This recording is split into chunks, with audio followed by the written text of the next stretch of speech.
Mit dem neuesten Home Assistant Update gibt es eine Änderung, welche alle Home Assistant Installationen auf der gesamten Welt betrifft. Es ist quasi ein globaler Breaking Change. Das und vieles mehr schauen wir uns in diesem Release-Video an. Der Tester hier vorne ist immer noch der Ur. Willkommen auf Smartzeug. Let's go! Kleiner Fun Fact an dieser Stelle. Das Update hat hier meine Mushroom Cards zerschossen. Wenn ich jetzt mal hier zu meiner Energiekarte gehe, dann kann ich hier gar nicht mehr scrollen, weil da oben war eigentlich die Powerflow Plus Karte, aber jetzt Pustekuchen. Es geht einfach gerade gar nicht. Aber so ist nun mal. Deshalb warne ich euch, dass ihr immer abwarten sollt, bis hier ein stabiler Release euch zur Verfügung steht. Die globale Änderung, um die es hier geht, ist die Benennung von Geräten hier in Home Assistant. Der Kern der Änderung ist quasi ein Zwang der Einheitlichkeit. Home Assistant nimmt dir ab sofort die volle Kontrolle über den Anzeigenamen. Bisher war es so, wenn du den Sensor Temperatur des Geräts, zum Beispiel Bewegungsmelder Küche, manuell in Raumtemperatur umbenannt hast, hieß er im System exakt so, Raumtemperatur. Mit diesem Update erzwingt Home Assistant nun immer das Format Gerätename plus Entitätsname. Dein Sensor heißt nach dem Update zwangsweise Bewegungsmelder Küche, Raumtemperatur. Und der Mehrwert ist hier im System direkt ersichtlich. Wenn ich jetzt hier zum Beispiel nach meinem Bad-Spot suche, habe ich hier einmal die alte Bezeichnung, wo ich manuell selber noch den Raumnamen hinzugefügt habe.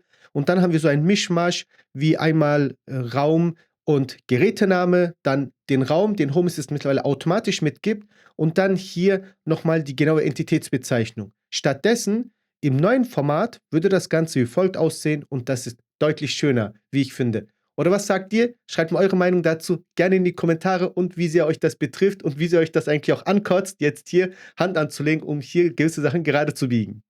Die nächste Neuerung wird allen gefallen, die hier gerne mit Infrarot arbeiten, denn ihr könnt nun aus Home Assistant heraus über ESP Home nun Infrarotgeräte bei euch steuern und das Ganze sieht dann hier wie folgt aus, wenn wir hier diesen Infrarot-Proxy haben. Die erste Integration, die das derzeit möglich macht, ist hier LG Infrared, welche auch als Neuintegration jetzt mit diesem Release hier hinzugefügt wurde. Und wenn ihr das Ganze für euch selbst ausprobieren möchtet, hier ist die Anleitung, wie ihr das machen könnt. Einfach das Ganze herunterladen, installieren und nehmt ihr das ESP Home Ready-Made Project, richtet das Ganze hier ein. Ihr braucht dann natürlich hier ein Infrarot-Proxy, was das Ganze, beziehungsweise welches dann auf euren LG-Fernseher zeigt und dann könnt ihr das hier mit der LG Infrarot-Integration hier steuern. Ganz wichtig, Infrarot kann ja nur senden, aber nicht empfangen, aber das wurde im Home Assistant-Integration so umgesetzt, dass es dann quasi ein Update dann widerspiegelt, wenn ihr dann zum Beispiel auf lauter macht oder leiser macht.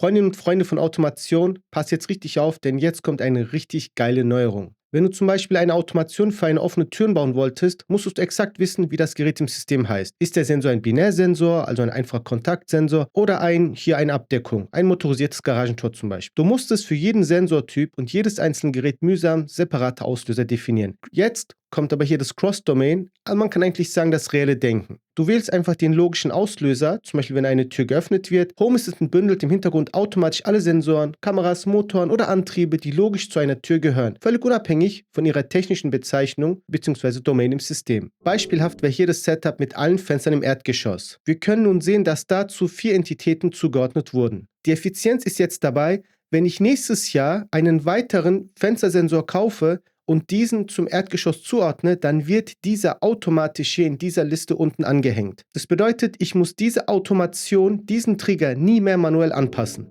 Diese neue übergreifende Logik funktioniert ab sofort für fast alles. Bewegung, Temperatur, Luftfeuchtigkeit, Helligkeit, Stromverbrauch und Batteriewarnung. Zum Beispiel, wenn irgendeine Batterie im Haus unter 10% fällt. Zusätzlich haben unzählige bestehende Kategorien wie To-Do-Listen, Feuchtigkeitssensoren oder Schalter simplere Wenn-Dann-Bedingungen erhalten.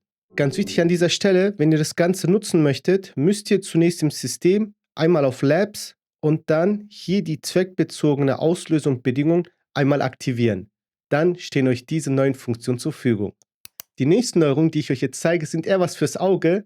Unter anderem könnt ihr sehen, dass jetzt hier im Bereich der Sektionen diese Abschnitte nun farbig hinterlegt werden können. Ich zeige euch nun, wie das geht. Ihr geht hier in die Einstellungen rein, habt dann hier diese neue Option Hintergrund, das könnt ihr dann aktivieren, habt dann standardmäßig hier dieses Grau, sucht dann einfach eure Lieblingsfarbe hier aus, könnt mit der Deckkraft noch ein bisschen rumspielen, das Ganze speichern und dann wird das hier übernommen. Wenn dir das bisherige Video geholfen hat, gefallen hat, denkst du, es ist zu viel verlangt, wenn ich jetzt nach einem Like und einem Abo frage? Sonst schreibt mir auch gern unten in die Kommentare Fragen zum Video, Wünsche, Anregungen, Kritik. Ich tausche mich gerne mit euch aus, um hier neue Sichtweisen zu erhalten. Und das war's auch schon. Weiter geht's mit dem Video. Die Kachelkarte hat nun die Fähigkeit bekommen, die Favoriten über einen Schnellzugriff anzuzeigen. Ich habe hier euch mal die Bürodeckenleuchte gemacht und wenn ich jetzt hier auf diesen Favorit draufdrücke, dann seht ihr, geht das Licht hier an. Das funktioniert nicht nur mit Lichtentitäten, sondern auch mit Abdeckung und Ventilen. Und wenn ihr das Ganze für euch selbst einrichten möchtet, dann geht ihr hier in so eine Kachelkarte rein, habt dann hier bei Funktionen, wenn ihr das aufklappt, die Möglichkeit Funktion hinzufügen und habt dann hier Lieblingsfarben der Leuchte, was ihr dann hier auswählen könnt. Und je nachdem, welche Anordnung hier ihr wählt, könnt ihr natürlich das Ganze im System so darstellen, wie das für euch am besten passt. Außerdem hat mit diesem Update die Analoganzeige ein Facelift erhalten. Wie ihr hier sehr schön sehen könnt, habe ich euch das mal hier maximal eingeblendet, wie man das konfigurieren kann. Auch hier mit der neuen Nadel, finde ich persönlich sehr schön. Ein weiteres Update ist nun die Möglichkeit, die Höhe der Karten automatisch vom System hier übernehmen zu lassen. Dazu habe ich euch 2 Beispiele hier reingesetzt und wenn ich jetzt hier in diese Karte reingehe und dann zum Reiter Layout, habe ich hier die Möglichkeit, automatisch Höhe zu deaktivieren und zu aktivieren. Und dann könnt ihr auch sehen, wie sich das Ganze dann im System auswirkt. Spannend wird es hier bei dieser Karte, wo etwas mehr los ist. Und wenn ich hier auch die automatische Höhe auswähle, dann sehen wir, sieht das deutlich besser aus.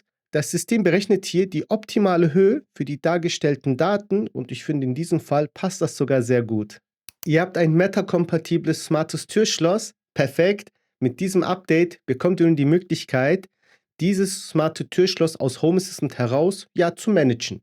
Da das derzeit mit meinem smarten Türschloss nicht geht, zeige ich euch das hier anhand des Blogbeitrags. Ihr könnt in den Einstellungen des Meta-kompatiblen smarten Türschlosses den Punkt Manage Lock auswählen und dann habt ihr verschiedene Optionen, zum Beispiel hier einen kompletten Zugang zu geben oder auch nur einen Einmalzugang. Wenn ihr in eurem Home Assistant mit einer KI, also sprich einem Large Language Model arbeitet, habt ihr nun die Möglichkeit, besser zu verstehen, wie dieses Large Language Model hier mit euren Befehlen umgeht. Beispielhaft habe ich euch hier diese Prompts mal gemacht und dann habe ich hier die Möglichkeit, einmal auf Details anzeigen zu klicken und bekomme dann hier mehr Hintergrundinformation, was jetzt hier das Large Language Model versucht zu interpretieren und mir dementsprechend eine Lösung vorzuschlagen.